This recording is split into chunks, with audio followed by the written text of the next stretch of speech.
Hello, denizens of the internet. Well, have you heard the big news? Adobe is going to kill the Flash!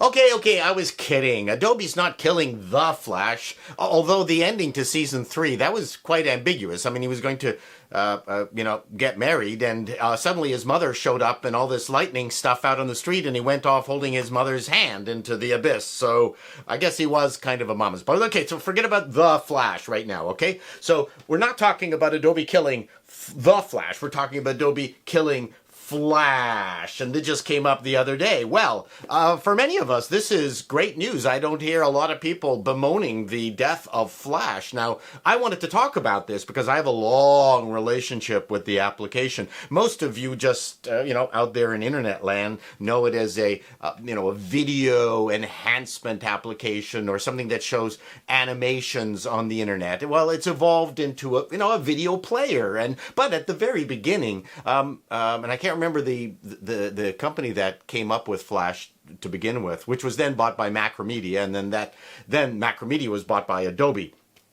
Flash was a vector animation program. You had programs like Director, which was a pixel animation program, although they did add vector elements to it. And it was really a fantastic product. You could do some amazing things. You could output it to tape at the time, TV tape at the time, and create, animations that are like South Park. That was a really fantastic use for Flash. The big change came when the internet got mature enough and you were able to animate stuff on the internet. But the first use of Flash was actually not for that on the internet. It was adopted by the design community. And by design community, I mean the design community, people who wear black outfits and black hats.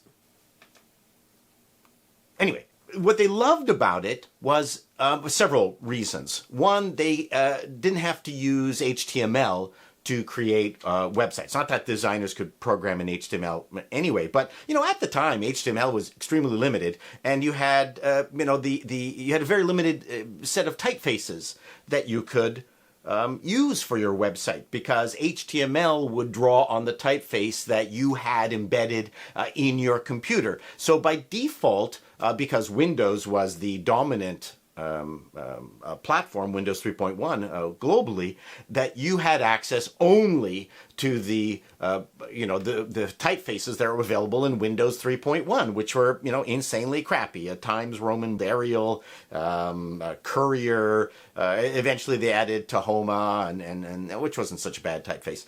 Verdana, but you were limited to what you had on your computer. But not with Flash. Flash designers could embed real Adobe typefaces into their website designs. The other reason that designers loved Flash was because they could control all four corners of the website design. And then back then you had monitors that were 640, 480. They were quite tiny, and as monitors got bigger, designers really were not interested in the way browsers would expand the real estate of those sites, because it went against print design. Now, print designers are terrible website designers. Now, that's going to be a lot of controversy there, but back then, it was completely true, and print designers wanted websites that looked like their print products on the internet. And Adobe Flash was perfect because you could embed the font, the typeface, sorry. Listen, let me tell you, a typeface are all the different families of type, like Helvetica, Times, Bedoni, Gaudi. Those are typefaces. The individual variations on those typefaces, like bold, italic, those are called fonts. Anyway, that's a cow that's left the barn. I don't want to discuss that. But getting back to designers loving Flash, they loved the fact that they could also have clear, tiny type. If you want to be able to recognize the work of a high-end designer, you just have to look at the size of the typeface. So anything that they produce, the tinier the typeface, the higher-end design it is. Just so you know. And they loved Flash for the fact that they could control the size of the type. The other thing that they did, because Adobe Flash websites were constrained in their rectangle, they couldn't have scrolling in the way that you can with a web browser, which the entire screen scrolls, the entire page scrolls. In the case of those Flash sites, you had tiny scrollable boxes. These little tiny, teeny boxes with little scrollable things. And they loved that because as long as the site remained in that constrained proportion, they were happy. The other thing that was really good for the design community as it related to Flash website is that the end user could not update the content of the site at all. They always had to go back to the design shop to have any kind of changes, which meant cha-ching, ka-ching, cha-ka-ching. That's it, not cha-king. Where did I get that from?